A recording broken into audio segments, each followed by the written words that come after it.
Hello, hi, and welcome back to another episode of Movie Review with Radio Club DIICT. This is the Pride Month, and we have for you Portrait of a Lady on Fire lined up today. Let's just start with the review already. Selina Shima's Portrait of a Lady on Fire takes place in the late 18th century on a secluded island. A painter, Marianne, one of the leads, is assigned the task of creating a wedding portrait of Heloise, the other lead. What initially starts as a treacherous painting exercise soon leads to something much deeper and intricate than the mere art of creating a portrait. The entire film has only 4 characters.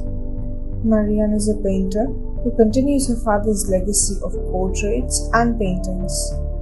Although on the surface she appears confident and tough, she is fragile underneath and in need of love. She has taken on the challenge of secretly painting Heloise. Heloise is a young woman about to be married off against her will. Going through the trauma of her sister's recent death, she is going through a lot of emotional turmoil. Her mother, the Countess, would not let her out alone and enjoy her life in the fear of losing her.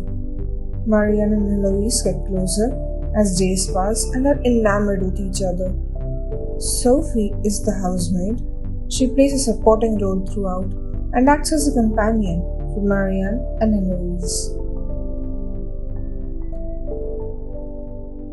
Portrait of a Lady on Fire tells a love story through the lens of art.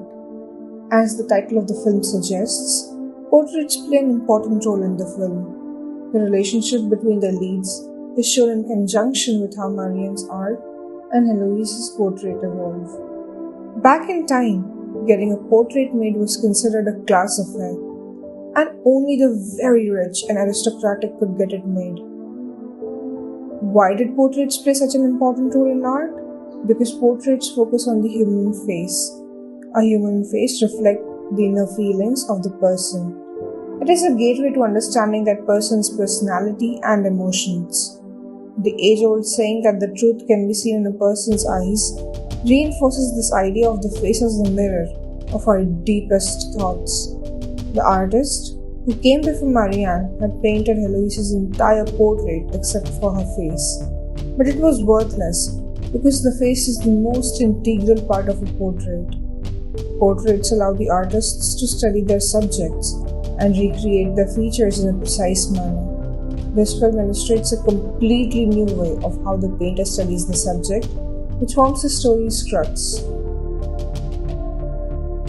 So, how does the painter, Marianne, study her subject, Heloise? The process of painting a portrait is a special relationship between the painter and the subject. Initially, when Heloise was not ready to pose for the portrait, Marianne would take long walks with Heloise and study her features and memorize them so that she could paint them later. Heloise is not aware that Marianne is creating a portrait. The product of creating a portrait through such fleeting interactions loses the magic and has no life. Heloise says the following about the portrait to Marianne: that it's not close to me is something I can understand, but that it's not close to you, that's sad. Deep down, Marianne knows this, and hence she destroys the portrait.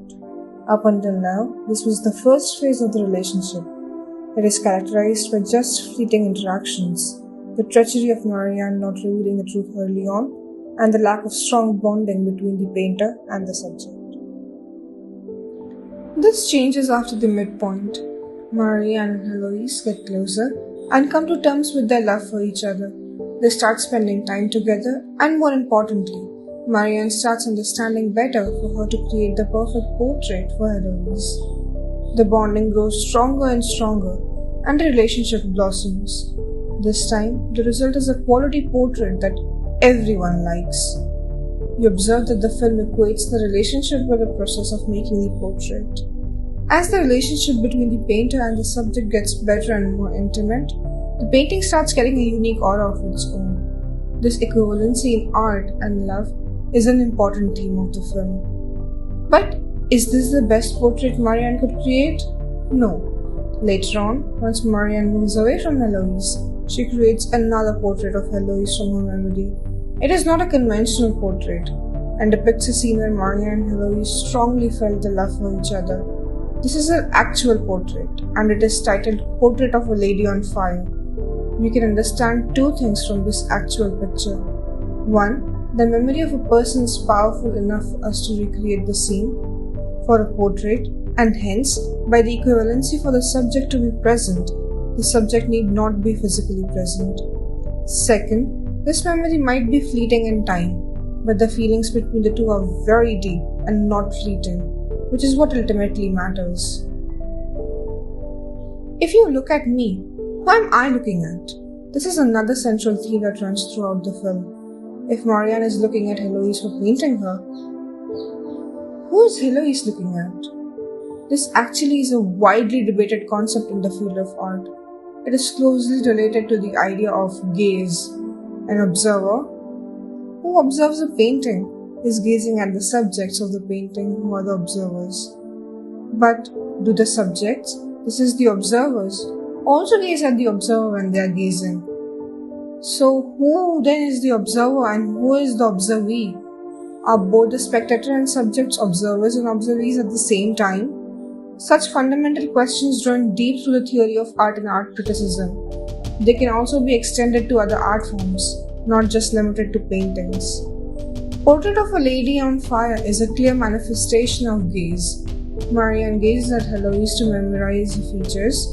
It is believed that the one who gazes has the power, and this makes Marianne falsely believe that she controls the relationship between her and Heloise. By the midpoint, Heloise reveals that as much as Marianne has been observing her, she too has observed Marianne. See, here comes the question. If you look at me, who am I looking at? In play. When Marianne is gazing or observing Heloise, Heloise has been doing the same with Marianne. So the observer here, Marianne, becomes the observee, and the observee, Heloise, becomes the observer. This revelation is nothing short of a cinematic reveal in a mystery film, and Selina Shima creates an impactful scene to float this idea.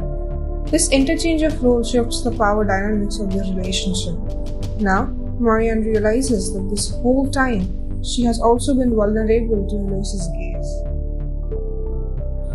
Other than this, the gaze is also a device of love. You're pulled into gazing at people you love and admire. Here too, Marianne and Heloise gaze into each other's eyes, highlighting their love and longing for each other. Initially, when they have not realized their feelings for each other, their gazes at each other are not in sync and feel out of place. But this changes later on. Once again, the idea of gaze and all the theories related to it run very deep, and it would be imprudent to go further deep in this analysis. You have likely heard the story about Orpheus and Eurydice. If not, here's the story in brief. Orpheus and Eurydice are husband and wife, and they are deeply in love. But tragedy strikes and Eurydice dies an early death. Orpheus descends to Greek underworld to meet Hades and requests him to return Eurydice. Moved by his request, Hades agrees to return Eurydice, but on one condition. Orpheus must not look at Eurydice until they return to the surface. Towards the end of the journey, Orpheus becomes worried that maybe Eurydice is not behind him, and he turns to look back. He breaks the rule, and Eurydice is taken away forever. This story of Orpheus and Eurydice features prominently in Portrait of a Lady on Fire, both directly and indirectly. Marianne, Heloise, and Sophie discuss the story and the possible reasons why Orpheus might have looked back. Marianne argues that Orpheus made a choice by turning back, in that he chose to have Eurydice's memory with him, which is the poet's choice, and not the lover's choice. The lover would have wanted her to exist in reality, but the poet prefers the perfect memories of the past. Heloise goes further and suggests that maybe it was Eurydice who asked him to turn around. This is powerful writing, and it showcases how good a job Selina Shima did with the screenplay. Not just the fact that she subsumes a famous piece of narrative in her film so effortlessly, but also how the story intricately relates to Marianne and Heloise's relationship. Marianne is Orpheus, and Heloise is Eurydice. Marianne travels long distance to reach Heloise, similar to Orpheus traveling to the underworld. Inadvertently, she frees Heloise from her sorrows and loneliness, which is equivalent to Orpheus freeing Eurydice from Hades. So will Marianne be able to return with Heloise? No. Marianne and Heloise have to part ways, and just as Marianne is leaving, Heloise says, "Turn around," just like Eurydice might have. That is the last time Marianne saw Heloise on a trip, just like Orpheus saw Eurydice for the last time. There are certain other secondary themes that this film tackles. Given that the film is set in the late 18th century, it clearly is not an egalitarian society. In general, men do not support women are objectified, and the marriage to a suitor is considered the foremost priority. Heloise's feelings about her marriage are not considered at all, and all she knows about her husband is that he's from Milan, nothing else. There's a subplot of Sophie getting an abortion, which is an attempt at addressing a social taboo and a modern political debate.